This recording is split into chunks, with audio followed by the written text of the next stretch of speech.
And so you'll see the image over here, over 20 locations of car meetups, intersection takeovers, as they call, really reckless and illegal activity. And this is just places that we've identified over the past few months. At 1:30 a.m. this past Sunday, 19-year-old Alana Vasquez was tragically shot and killed while attending one of these so-called car meetups at Freeman and Hall in the city of Grand Rapids. While this is an extreme example of what can happen at one of these intersection takeovers, we ask you to come today because we want the community to know what is happening at these events. In July, a drag racing crash here in the city of Grand Rapids down at 6th Street and Front resulted in a serious injury to a woman. In May, there was a shooting at one of these meetups in Cascade that ended in a serious injury to a young man out there. So numerous car clubs in and around the area here in West Michigan meet at various businesses for social events, really, where attendees are there to admire each other's vehicles in a most peaceful, certainly legal way. Unfortunately, some attendees often arrange a follow-up location to conduct illegal and reckless driving, racing from location to location, blocking traffic, terrorizing pedestrians, travelers, and residents.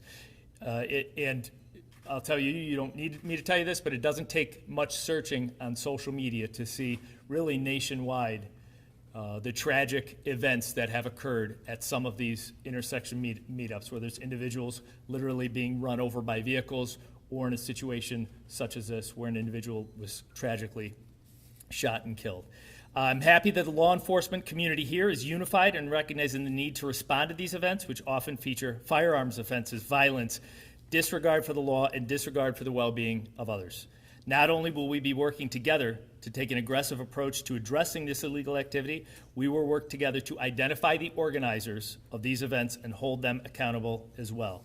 And I just want to reiterate one more time how these events work. They're also often driven by social media in the attendance and also the motivation to be there.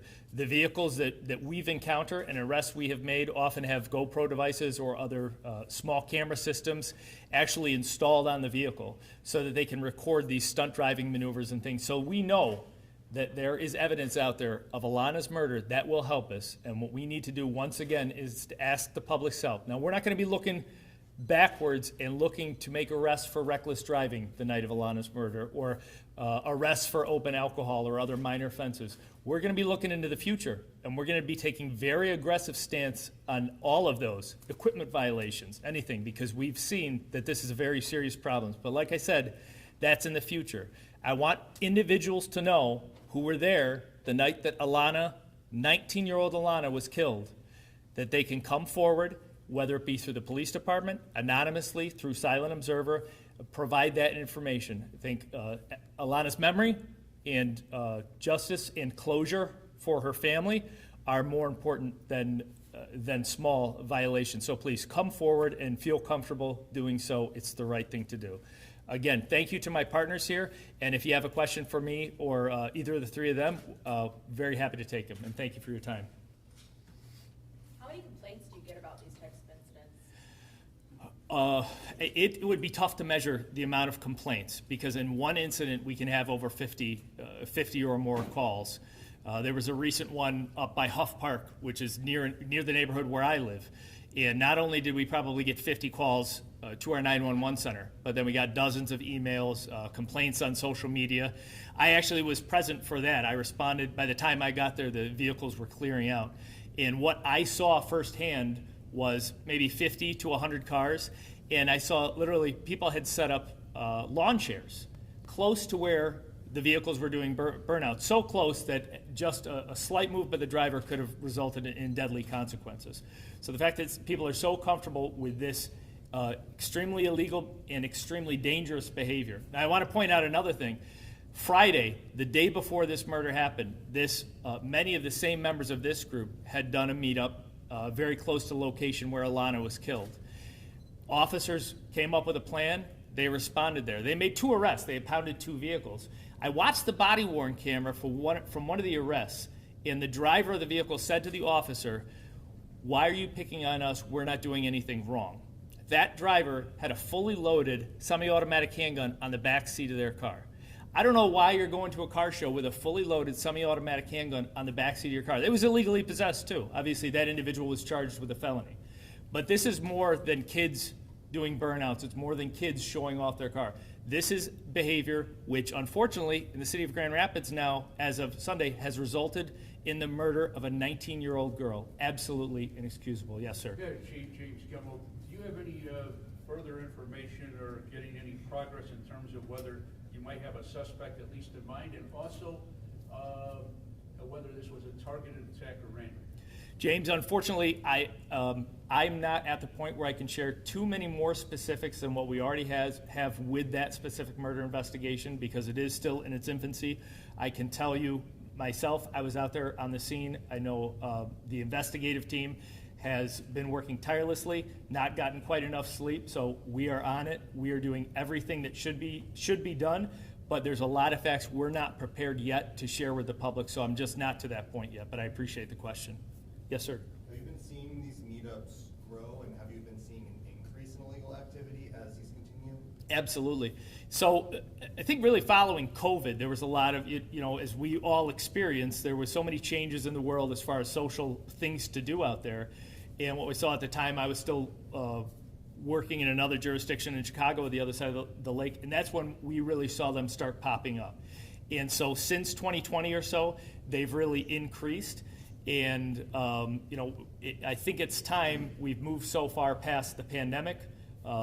We've dealt with a lot of lax enforcement of traffic laws following the pandemic, has really changed the culture of a lot of our drivers, and we've seen as a law enforcement community the need to get back to the point where people don't feel comfortable going out on a Sunday night, parking a group of cars in a four-way intersection and completely blocking it, so that people who are literally trying to go to work, trying to go home.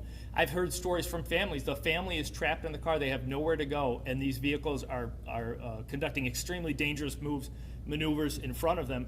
Throw on top of that the fact that we often see that these individuals drive around armed and clearly willing to use violence and deadly force. It's something that we need to address, and we need to say, hey, we need to get back to this level of normalcy and respect for each other and respect for human life. Yes, sir. Have you, is it made you have to adapt how you approach policing at all, the social media aspects, like, for instance, groups meeting on the Blue Bridge and in the thousands of numbers? Is there any way of preempting, of looking at social media, trying to stop these things before they happen? We have, and a great example, like you mentioned, the Blue Bridge, and we said this is motorcycles. You can see motorcycle and car meetups. Now, this was more of a car meetup, but anybody that's been around, we've had those conversations, the complaints about the Groms downtown, the motorcycles, and we've taken enforcement action. We've been out making those arrests, but what we've also done is tried to identify through social media who these organizers are. And I myself hand-delivered a cease and desist letter to one of these organizers who was on a regular basis bringing hundreds, if not thousands, of motorcycles downtown. And I had a heart-to-heart with him, and I said, you might not be put in handcuffs today, but I guarantee if you block the entrance to Helen DeVos Memorial Hospital, Children's Hospital, one more time, I will make sure that I find a reason to put handcuffs on you, and the city's going to make sure that if we have cause to sue you civilly, we're going to take you to court. We're going to do whatever we can, which is why I think it's important that I point out we are going to be taking a look at who's organizing these things, because it does not happen organically. There are individuals who are getting on social media and saying, meet at this location, and they know what's going to happen. And we're long past time that they can say, I just wanted my friends to meet up. I didn't know that they were going to conduct this illegal activity. You know what's going to happen, so there need to be consequences. Looks like a fair percentage of them are in the Roosevelt Parks neighborhood and along that corridor there. We have seen some of the same locations used multiple times as well. Like I said, this where Alana was murdered at Freeman and Hall, they have used that previously as well. So there's a lot of, some of the malls in the area that have large parking lots they'll use. So we do see a lot of the repeat areas. Byron. My question's for Chief Mankel. Can you talk a bit about what you've seen in the city of Walker, and has any of this happened on Alpine Avenue? Yeah, so we still see this in Walker. Sorry. Yeah, we still see this type of activity in Walker. Like Chief said, when they meet up at a location, they'll take off and drive to these other locations. We just had 200 vehicles come up Wilson the other day and take over Standale. So it's not just Grand Rapids. The map shows that right now, but it's happening everywhere. It happens in Walker, and we get hundreds of calls on this in Walker even. So it's not a Grand Rapids issue. It's a society problem that we're dealing with right now. And can you also talk about how this is just, and anyone really talks about how this puts innocent drivers at risk that really might not have anything to do with this? Well, every driver out there gets wrapped up in this, like Chief was saying. You might be just driving down a road, and next thing you know, you got 200 cars around you. They're total disregard for traffic lights. They blow traffic lights. They do wheelies on motorcycles. It's unlimited. So anybody driving the road, they're putting those people at risk. Are you typically, any of you, are you typically seeing more younger generations participating in these? Is it more of kind of a mixed demographic participating in these? So everybody's young to me, right? But yes, we definitely see a trend with people kind of the 15 to 20, early 20s age groups that are more highly participating in these. And I'm actually going to loop some other incidents in. We've had problems in recreational areas after dark, after they're supposed to be closed, people coming in and taking over those. So it really is a crime of opportunity, if you will.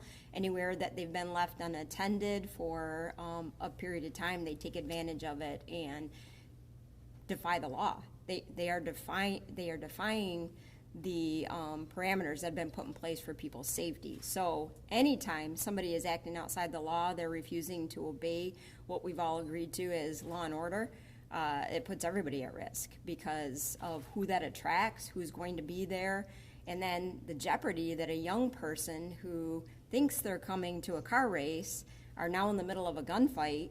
And we've seen that a few different times. They're in the middle of a gunfight and don't have the tools to even get away in many of these situations because they've ridden with somebody and those somebodies take off when there's a problem. So it's very serious. And I think if I could point to one thing that we really do need to engage the community in is helping us to monitor the plans to have these events. Parents, young people, those who are just aware that these events are happening, they need to engage us and allow us to step in and help protect our communities because we're not going to be able to do it alone. It's not something we can monitor everywhere. It's not even feasible for us to be everywhere. There are over 20 locations on this map here. Is there one spot in particular? Is it the area of Front Street where there was that drag racing problem? Is it where Alana was killed? No, and unfortunately, you can see, and I think that was kind of the point of why I wanted to show how big of a problem this is, and we've seen it in Muskegon County and Ottawa County as well. And it's not just regional. You'll see across the country, especially in large cities, that they've had these issues. But we can't point to a specific location. This weekend, we had it, twice at the same spot in a row. Next weekend, it could be two completely different spots. And I think a lot of that is the organizers responding to police intervention. They'll see, okay, this area has kind of heated up with the police, they're paying attention, so we're going to move all across the city, and they get that message out, and that's where they end up. Are they meeting in private parking lots? It's a mix. So sometimes they will literally block intersection of a public road, and then other times they'll be at a mall parking lot. They will be at a closed business or a vacant lot, but it's different every single time. Have you spoken to Alana's family, and if so, could you just talk about the justice they're looking for here? I have not personally spoken to Alana's family. I know my investigative team is in the back, and we've been in contact with them very much. And I have heard, I've seen interviews of her family members. And just like any homicide victim, they want answers. There's no way that we're going to bring Alana back, and they know that. But what can we do for them? We can bring closure. We can give them an explanation of what happened. I call this murder just about, every murder is senseless. This one is so much more so because it does not make any sense at all that this 19-year-old woman who's doing nothing wrong except attending one of these events, which there's nothing wrong with that. And that's part of the message that we're sending here to spread the word that these are not peaceful, these are not safe to attend. But there's no telling what, Alana probably thought she was just going to go to a meetup with some friends and to look at some cars. I know she had just recently purchased her first car. And I think her family deserves closure. They deserve to know what happened. And even if the person who pulled the trigger is too cowardly to come forward and take responsibility for what they did, there are dozens, there may be 100 people who have evidence that need to not be cowardly, that do the right thing, come forward. Like I said, you can come forward to the police department, you can come forward anonymously to Silent Observer. But there are individuals that we are confident have more information than we have gotten so far, and we're really hoping for her memory, for the closure that answers will bring to her family, that small comfort. I think it's important that people need to come forward with that information. Is there a specific type of car that people are driving, that people, if they're riding around, they see 5 of them in a row? There is quite a mix, and you'll see in these, depending on what sort of activities taking place, there's certain cars that they use a lot for drifting, there's certain cars that they use for drag racing, there's the Groms and motorcycles that they use for different off-road things. So really, you're not quite going to know until you see the actual illegal behavior taking place, the burnouts, the riding on, off onto the sidewalk and things like that. You may not even know what's taking place until the illegal activity starts. Yeah. Sir? Chief, at the beginning of the press conference, you said something about you're going to be going forward, and then be looking back, Right. or looking to those involved in the murder. Is there a reason for that? Yeah, so, and I need to be clear that we are absolutely 100% looking to see who is involved in this murder, and I'm confident that we're going to be able to find that out. What I want to let the public know who was there, and we know that there were probably 50 to 100 vehicles there, so we're talking 100, 150, maybe more people there. Those individuals, many times during these incidents, we will see multiple people holding their cell phone up, or with other cameras, even better quality cameras. We are confident that there are people there with video from that night. And we want those individuals to know that if you have video of that night, we would like to see it. What we're not concerned about is, someone coming forward and worried that the police are going to find out that I was doing burnouts with my car. The police are going to find out that I had open alcohol. The police are going to find out a minor crime. I'm not looking backwards on that, but I'll tell you, I'm going to do everything I can in my power, and I know my team is doing it actively to bring justice for Alana. Chief, you talked about equipment violations. That's what are you going to be trying to get these people on like minor violations? I'm not talking about people involved in the homicide, but where it comes to it, yeah. The pocketbook or? Oh, absolutely. I'll tell you, absolutely. That's right. And that's not the only thing we're going to be doing. Reckless driving, we can impound your car for that. The unregistered vehicles, impound your car. We'll oftentimes get individuals that will flee and elude the police as they come. We're going to try and disable those vehicles. We're going to try and apprehend those people. We're going to try and identify the people every way that we can. And if it comes down to us writing headlight tickets for these vehicles that are there, to hit them in a pocketbook or a broken taillight or turn signal, absolutely. We're going to be doing everything we can. So don't expect to be able to attend one of these events and take part in one of these events and not have very strict scrutiny from the Grand Rapids Police Department and obviously really everybody in the county here that's on board. I want to thank you guys for taking the time to talk. It means a lot. I appreciate it very much.